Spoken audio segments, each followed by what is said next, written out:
결혼한 지 3달 만에 나는 남편 지훈과 함께 그의 고향인 전라남도 곡성으로 이사했다. 오래된 기찻길과 작은 찻집, 녹슨 간판들이 시간의 속도를 잊은 듯한 마을. 시댁집은 2층짜리 전통 한옥이었고 남편은 잠깐이야. 1에서 2년만 같이 살다가 우리 집 장만하자고 했지만 현실은 그렇게 간단하지 않았다. 지훈은 대기업의 해외 프로젝트에 갑자기 파견되었고 나는 남편의 아버지 박준호 씨와 단둘이 남게 되었다. 박준호 씨는 전형적인 60대 한국 남성이었다. 키는 크고 어깨는 약간 굽었으며 회색이 섞인 머리칼과 무표정에 가까운 얼굴, 그리고 말수가 적었다. 하지만 그의 말투에는 묘하게도 옛날 영화 같은 정중함이 배어 있었다. 나는 어색함을 감추기 위해 매일 아침 일찍 일어났다. 크림색 린넨 원피스 위에 얇은 가디건을 걸치고 머리는 단정하게 묶었다. 발에는 슬리퍼 대신 흰 고무 버선 같은 덧신을 신었다. 주방에서 핸드드립 커피를 내리는 게 내 하루의 시작이었다. 그는 늘 7시 40분쯤 조용히 주방에 들어왔다. 약간의 기침 소리와 함께 아침 준비 벌써 다 했네. 준호 아버님, 커피 괜찮으세요? 그냥 박준호라고 불러요. 그 한마디가 낯설게 다가왔지만 거절할 이유도 없었다. 그는 당뇨가 있었다. 나는 간호학을 전공했고 자격증은 없지만 필드 경험은 충분했다. 혈당 체크, 식단 관리, 약 복용까지. 괜찮습니다. 제가 해드릴게요. 그는 처음엔 사양했지만 결국 내게 맡기기로 했다. 그의 손등 위로 손을 얹고 작은 바늘로 피를 뽑는 순간마다 묘한 정적이 흘렀다. 내 손길에 그는 눈을 감았고 가끔 아주 깊은 한숨을 쉬었다. 마치 과거의 무언가를 떠올리는 듯. 어느 날 나는 평소보다 타이트한 니트 원피스를 입었다. 버건디 색감의 4분의 3 소매. 그날도 혈당 체크를 위해 그 앞에 무릎을 꿇었을 때 그의 손이 내 팔꿈치 위에 살짝 얹어졌다. 그는 천천히 말했다. 손이 참 단정하네요. 나는 대답하지 않고 시선을 피했다. 그날 이후 그는 밤중에도 자주 나를 불렀다. 이유는 단순했다. 차 한 잔 같이 하죠. 이 영화 아세요? 그는 오래된 90년대 드라마 DVD를 함께 보자고 했다. 나는 점점 거울 앞에서 옷을 고를 때 시간이 길어졌다. 한복은 아니지만 허리선이 강조된 셔츠 원피스. 손등이 살짝 보이는 얇은 니트. 벗으면 드러나는 다리 라인을 의식하며 신는 블랙 스타킹. 그는 언제나 나를 직접 바라보지 않았다. 하지만 느껴졌다. 눈길이 머무는 위치, 말끝에 미묘한 떨림. 추운 거 아니죠? 얇은 옷 같은데. 아침 얼굴이 참 막네요. 어느 날 밤, 샤워를 마치고 나와 복도에서 그와 마주쳤다. 내 몸엔 수건 하나, 축축한 머리카락. 그는 당황한 듯 잠시 멈췄다. 미안.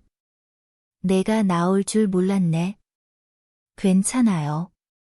그날 밤, 나는 그가 있는 방을 지나칠 때마다 심장이 두근거렸다. 그가 나를 보고 있을까?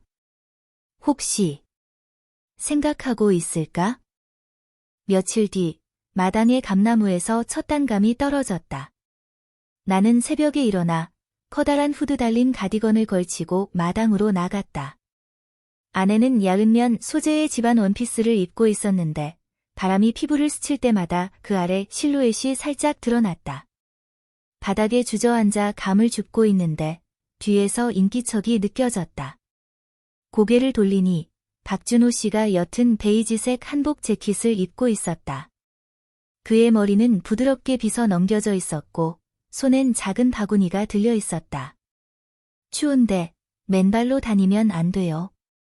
감이 너무 예뻐서요. 내 말에 그는 바구니를 내려놓고 조용히 내 앞에 무릎을 꿇었다.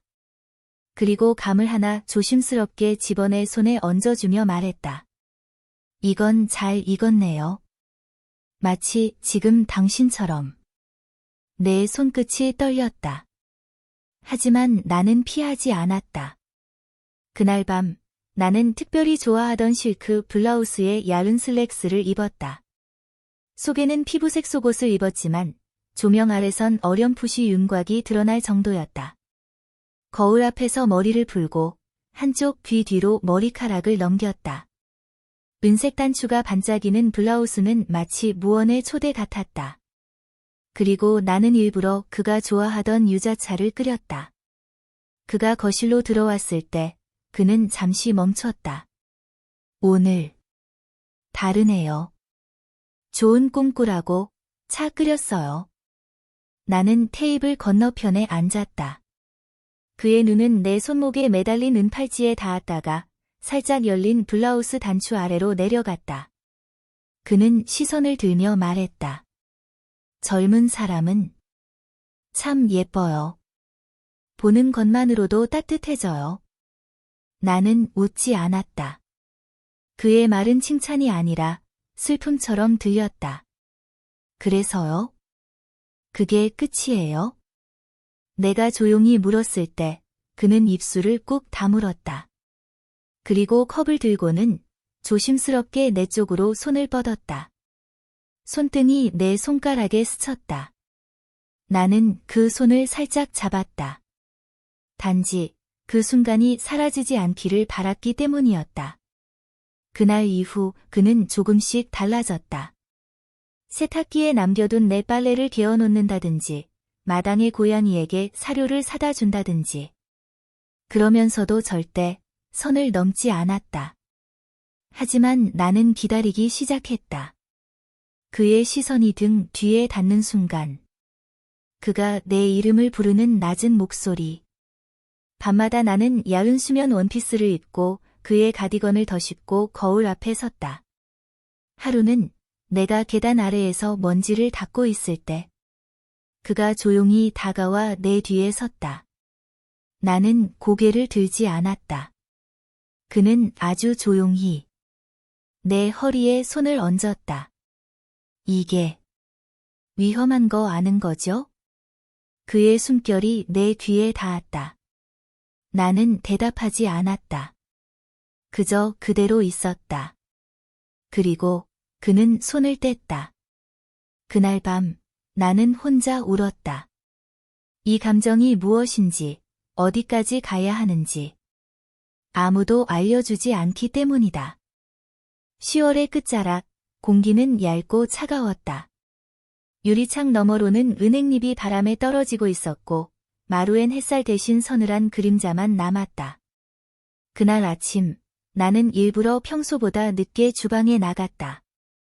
몸에 꼭 맞는 니트 스커트와 가늘게 짜인 오트밀색 상의. 속에는 아무것도 입지 않았다. 니트 소재가 피부에 달라붙어 체온을 그대로 품고 있었다. 머리는 풀어내어 어깨에 흘렀고 입술엔 은은한 핑크 틴트를 발랐다. 주방 문을 열었을 때 박준호 씨는 식탁 끝에 앉아 신문을 보고 있었다. 그는 고개를 들었고 그 순간 신문을 조용히 접었다. 감기 걸리겠어요. 그렇게 얇게 입고. 괜찮아요. 안에서만 있을 거니까요. 나는 조심스레 찻잔을 내려놓았다. 그의 시선이 내 손목, 팔, 어깨, 그리고 목선까지 천천히 지나갔다. 그날 이후 그는 말을 줄였고 대신 시선이 길어졌다. 나는 그 시선을 피하지 않았다. 오히려 더 많이 그 앞을 지나갔다. 커피를 내릴 때마다 긴 소매를 걷어올려 손목을 드러냈고 설거지를 할 땐 살짝 엉덩이를 뒤로 젖혔다. 밤마다 나는 그의 가디건을 입고 창가에 섰다. 어느 날 그는 문틈으로 나를 바라봤다. 나는 그걸 알고 있었고 그대로 있었다. 왜 그랬어요? 어느 날 그가 조용히 물었다. 무슨 말씀이세요? 그렇게 나를 흔들어요. 그의 목소리는 거칠고 낮았다. 흔들지 않았어요. 그냥 느끼게 했죠. 그 말에 그는 눈을 감았다. 그럼 내가 참은 거였군요. 그날 저녁 마당에 갑작스레 비가 쏟아졌다. 나는 빨래를 거두려다 미끄러졌고 그가 뛰어나와 나를 붙잡았다. 비에 젖은 티셔츠가 내 몸에 달라붙었다. 그는 내 팔을 잡고 내 얼굴을 바라보았다. 눈빛이 달랐다. 욕망이 아닌 참을 수 없는 그리움처럼. 그는 조심스레 내 머리칼을 만졌다. 이런 머리 향기, 예전엔 없었는데. 나는 미소 지었다. 지훈이 떠난 후에 바꿨어요. 그는 대답하지 않았다. 그저 내 볼에 이슬이 맺히듯 손끝을 올렸다. 그날 밤 나는 평소와 다른 잠옷을 입었다.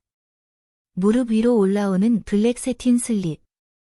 얇은 레이스가 가슴 아래를 부드럽게 감쌌다. 그 위에 그의 회색 니트 가디건을 걸쳤다. 나는 거울 앞에 섰고 그 순간 문이 조용히 열렸다. 죄송해요. 노크를. 그가 말끝을 잇지 못한 채 멈췄다. 나는 돌아보지 않았다. 괜찮아요. 들어오세요. 내 목소리는 낮았고 떨리지 않았다. 그는 들어왔고 문을 닫았다. 우리는 서로를 바라보았다. 말없이. 숨결만이 오갔다. 그날 밤 나는 그와 마주선 채 아무 말도 하지 않았다. 거실은 조용했고 벽시계 초침 소리만 들렸다. 그의 시선은 내 가슴 아래 가디건 사이로 드러난 세틴 슬립 위에 잠시 머물렀다가 서서히 올라와 내 눈동자를 마주했다. 이러면 안 되는데. 그는 조용히 말했다. 나는 웃지 않았다. 그럼 나갈래요? 그는 대답하지 않았다. 대신 아주 천천히 내게 다가왔다. 손끝이 내 팔을 스치듯 지나가 가디건 자락을 살짝 쥐었다. 이 가디건 나보다 내가 더 자주 입는 것 같아. 냄새가 좋아서요. 무슨 냄새? 따뜻한 나무 냄새, 오래된 책 냄새, 그리고 당신. 그의 눈이 흔들렸다. 나는 가디건을 벗어 그의 손에 쥐어주었다. 그는 조용히 그걸 받아 내 어깨에 다시 걸쳐주었다. 그 손끝이 내 쇄골에 닿았을 때 나는 숨을 멈췄다. 다시 입어요. 이건 너한텐 보호막 같으니까. 그 순간 나는 그의 손목을 잡았다. 가끔은 보호막 없이 입고 싶어요. 그는 고개를 숙였다. 이마가 내 이마에 가까워졌다. 숨결이 섞였다. 그러나 입술은 닿지 않았다. 단지 그 숨결만으로도 나는 무너질 것 같았다. 그날 새벽 나는 혼자 안방으로 돌아왔다. 아무 일도 없었지만 모든 것이 바뀐 것 같았다. 다음 날 그는 아침 식사 자리에 없었다. 창밖엔 안개가 자욱했다. 나는 그의 방 앞에서 한참을 망설이다가 문을 두드렸다. 들어와요. 그는 창가에 앉아 있었다. 흰 셔츠에 니트 조끼. 단정한 모습이었다. 오늘은 특별한 날 같네요. 그가 말했다. 왜요? 너를 처음 여자라고 느낀 날. 그 말에 나는 앉지 못하고 그저 창가로 걸어갔다. 그의 뒤에서 그의 어깨 너머로 바깥을 바라보며 조용히 말했다. 사실 저도 그래요. 당신을 처음 남자로 느낀 날. 그는 고개를 돌려 나를 봤고 그 순간 모든 것이 멈춘 듯했다. 그는 내 손을 잡고 입맞춤 대신 그 손등을 자기 볼에 댔다.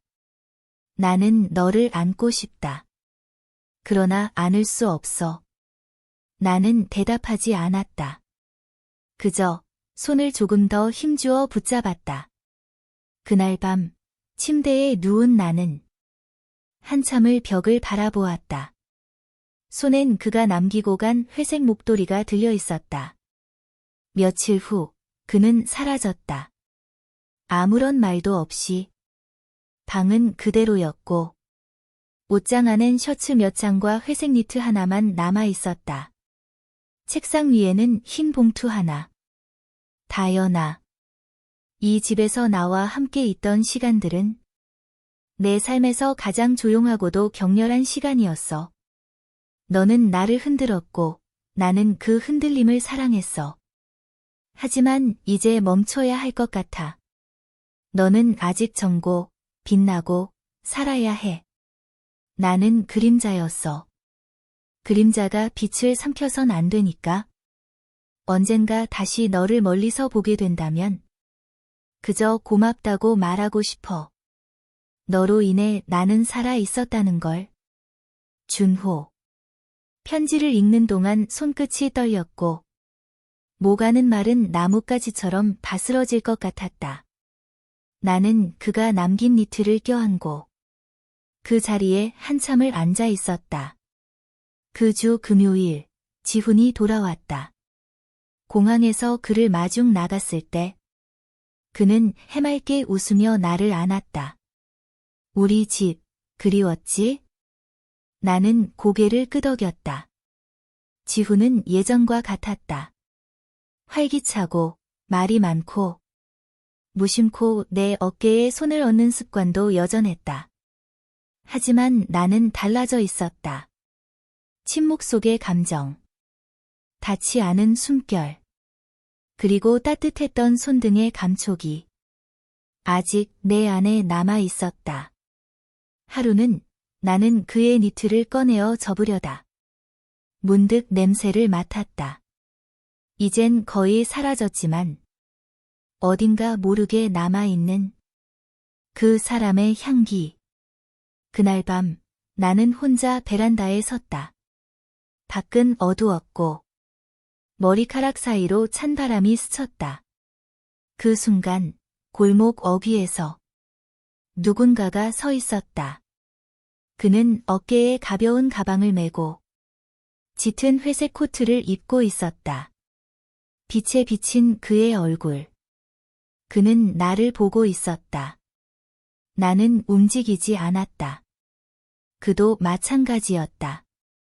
그저 고개를 천천히 끄덕였고 나는 눈을 감았다. 다시 눈을 떴을 땐 그는 없었다. 하지만 나는 알았다. 그건 끝이 아니라 다시 시작되는 무언가였다.